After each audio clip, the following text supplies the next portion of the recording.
Rasul-rasul dan saudara-saudara di Yudea mendengar bahwa bangsa-bangsa lain juga menerima firman Allah. Ketika Petrus tiba di Yerusalem, orang-orang dari golongan yang bersunat berselisih pendapat dengan dia. Kata mereka, "Engkau telah masuk ke rumah orang-orang yang tidak bersunat dan makan bersama-sama dengan mereka." Tetapi Petrus menjelaskan segala sesuatu berturut-turut. Katanya, "Aku sedang berdoa di kota Yope. Tiba-tiba rohku diliputi kuasa ilahi dan aku melihat suatu penglihatan. Suatu benda berbentuk kain lebar yang bergantung pada keempat sudutnya, diturunkan dari langit sampai di depanku. Aku menatapnya, dan di dalamnya aku lihat segala jenis binatang berkaki empat, dan binatang liar, dan binatang menjalar dan burung-burung.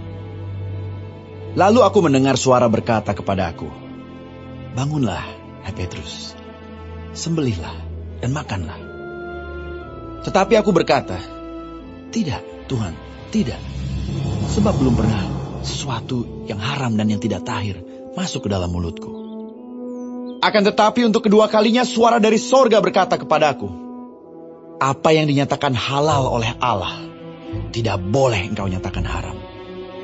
Hal itu terjadi sampai 3 kali, lalu semuanya ditarik kembali ke langit. Dan seketika itu juga, 3 orang berdiri di depan rumah di mana kami menumpang. Mereka diutus kepadaku dari Kaisarea. Lalu kata Roh kepadaku, 'Pergi bersama mereka dengan tidak bimbang.' Dan 6 saudara ini menyertai aku. Kami masuk ke dalam rumah orang itu, dan ia menceritakan kepada kami bagaimana ia melihat seorang malaikat berdiri di dalam rumahnya dan berkata kepadanya, 'Suruhlah orang ke Yope untuk menjemput Simon yang disebut Petrus. Ia akan menyampaikan suatu berita kepada kamu yang akan mendatangkan keselamatan bagimu dan bagi seluruh isi rumahmu.' Dan ketika aku mulai berbicara, turunlah Roh Kudus ke atas mereka, sama seperti dahulu ke atas kita. Maka teringatlah aku akan perkataan Tuhan. Yohanes membaptis dengan air, tetapi kamu akan dibaptis dengan Roh Kudus. Jadi jika Allah memberikan karunia-Nya kepada mereka, sama seperti kepada kita pada waktu kita mulai percaya kepada Yesus Kristus, bagaimanakah mungkin aku mencegah dia?" Ketika mereka mendengar hal itu, mereka menjadi tenang, lalu memuliakan Allah. Katanya, Jadi, kepada bangsa-bangsa lain juga, Allah mengaruniakan pertobatan yang memimpin kepada hidup. sementara itu banyak saudara-saudara telah tersebar karena penganiayaan yang timbul sesudah Stefanus dihukum mati. Mereka tersebar sampai ke Fenisia, Siprus, dan Antioquia. Namun mereka memberitakan Injil kepada orang Yahudi saja. Akan tetapi, di antara mereka ada beberapa orang Siprus dan orang Kirene yang tiba di Antioquia dan berkata-kata juga kepada orang-orang Yunani dan memberitakan Injil bahwa Yesus adalah Tuhan. Dan tangan Tuhan menyertai mereka, dan sejumlah besar orang menjadi percaya dan berbalik kepada Tuhan. Maka sampailah kabar tentang mereka itu kepada jemaat di Yerusalem.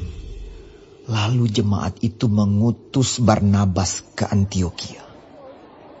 Setelah Barnabas datang dan melihat kasih karunia Allah, bersukacitalah ia. Ia menasihati mereka supaya mereka semua tetap setia kepada Tuhan, karena Barnabas adalah orang baik, penuh dengan Roh Kudus dan iman. Sejumlah orang dibawa kepada Tuhan. Lalu pergilah Barnabas ke Tarsus untuk mencari Saulus. Dan setelah bertemu dengan dia, ia membawanya ke Antioquia. Mereka tinggal bersama-sama dengan jemaat itu 1 tahun lamanya, sambil mengajar banyak orang. Di Antiokialah, murid-murid itu untuk pertama kalinya disebut Kristen. Pada waktu itu, datanglah beberapa nabi dari Yerusalem ke Antiokia. Seorang dari mereka yang bernama Agabus bangkit dan oleh kuasa Roh yang mengatakan bahwa seluruh dunia akan ditimpa bahaya kelaparan yang besar. Hal itu terjadi juga pada zaman Claudius. Lalu murid-murid memutuskan untuk mengumpulkan suatu sumbangan sesuai dengan kemampuan mereka masing-masing dan mengirimkannya kepada saudara-saudara yang diam di Yudea.